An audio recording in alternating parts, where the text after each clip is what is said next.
Hi, this is Mark Homer for Mark My Words. My podcast is now 100 episodes long.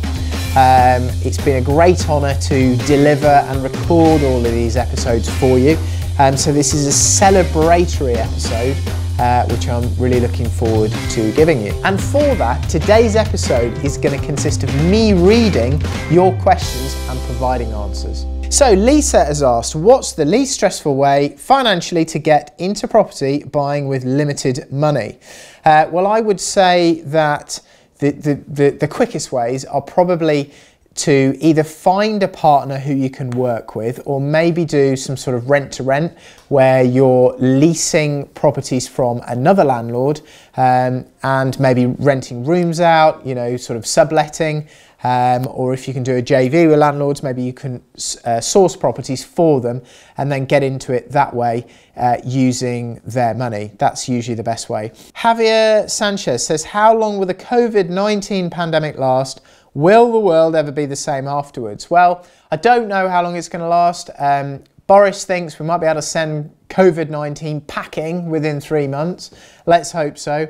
I think the government seem to have been gearing up a lot of their reliefs for VAT and, you know, business interruption loan, things like that for at least 3 months. I'm expecting 3 to 6 maybe with the restrictions. And will the world ever be the same afterwards? I very much doubt it. I think people will want more protection on travelling. They're probably not going to want to get on a plane in the same way. They're probably going to want to use hand sanitizer and maybe masks and all this sort of thing. Certainly until we get a vaccine, I think people are going to behave differently. Nathan Webster, who's got 3 questions, has said, how would you recommend finding investors for JV during the lockdown? Well, I think online is perfect. You're going to be having lots of these virtual relationships now online because you can't go out and meet people. So Facebook, you know, Twitter, Instagram, LinkedIn's a very good one. And then you're going to be doing lots of these sort of calls on Zoom or Skype, you know, and sort of interacting with people virtually like that. Well, the first thing that you could do is interact on our Facebook group, which is the Progressive Property Community. If you go in there, if you've got experience, provide answers to questions, ask questions and support other community members. You know, that's a great way to go about it. I think you could probably, in the wider community, offer properties to the NHS. I know they're starting to ask for them. There's a lot of NHS volunteers that you could volunteer to sort of help people who are sick or help support key workers. There's 500,000 people volunteered for that already. Are any of the government loan schemes open to investors and developers, and if so, on what basis? My understanding is that there is one government loan scheme, which is the Coronavirus Business Interruption Loan, and you have to be a trading business, often with employees, to qualify. So, you know, unless you're a builder, I don't think a property investment company or a landlord, if that's all they're doing, I don't think they're going to qualify. However, if you've got serviced accommodation or hotels, you can probably get a grant up to $25,000 per building, and also delay paying, also have a business rates holiday of 12 months. Again, I think it's but below, on buildings where there is a rateable value of below 51,000. So I don't think you qualify for any of the loan scheme, but you may get grants and business rates holiday for 12 months. Trisha asks, given the impact on SA, is single let rentals the best way to mitigate as much risk in future? Well, I think it's easy to sort of say, oh, last time SAs were really hard hit, and I think they probably have been, and hotels have been really hard hit, I think they probably have been, but I think that sort of misses the point. They've been at risk from this shock and this crisis. You know, the next time we have a recession or a shock or a crisis, it's going to be because of something else that could affect another type of property. Retail, pubs, leisure, they've been really badly affected, along with gyms and also serviced accommodation and hotels. Single let's probably less affected.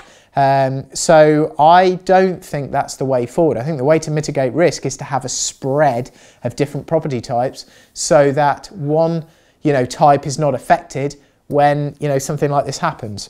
Trisha also asks, how many lenders are withdrawing from the market? How temporary do you see this? Well, I think most of the lenders that withdrawn have been the bridging lenders. They put a lot of stuff on hold. The development funders, maybe they've sort of chipped loan to value, or they've being more careful before giving credit approval.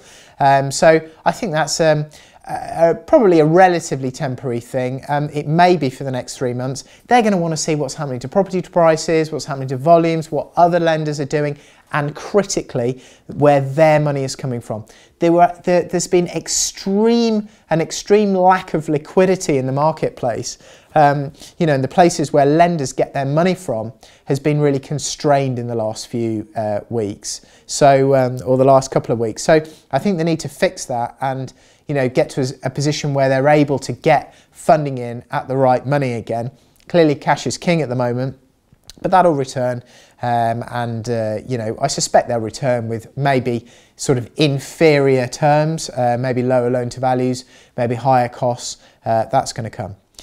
Keeley says, I'm a deal sourcer. What actions would you take over the next 12 weeks? Building my investor list more, wait for the market to drop and be ready to snap up deals. Well, absolutely. I think you need to be out to as many of the online agents as possible. You need to be mining all of your contacts to get ready, because I just think you're coming into opportunity central where there's going to be a lot of deals.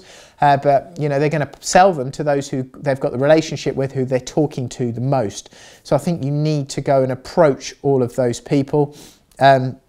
I'd get on it now. If you're at home, you've got 12 weeks, it's the perfect time to hit the ground running. If you're starting out in property now, what strategy would you consider and when? Well, you know, you could, you know, if you go and buy serviced accommodation type units or hotels, if you've got experience, maybe that's a way forward. If you're inexperienced, I think you probably still want to stick with the single lets or the HMOs. Just ease yourself into it gently, do one. You're probably going to have an issue initially with getting people to move. You won't be able to buy properties probably for this 3-month period. So, you know, learn as much as you can, go online, go on webinars, you know, download sort of home study packs, all that sort of stuff, and get ready. We're approaching the end of buy, refurb, refinance projects on a 2-bed terraced house, which we finance through investor funds. What's your advice regarding the refinance now? I'd get it done as fast as possible. I spoke to a surveyor a couple of days ago and he said, oh, I'm still valuing it at the same level because there's no evidence to say anything else, but I'm putting a huge disclaimer in there about COVID-19 and how it could affect property values. So I think you need to get on the refinance as quick as possible.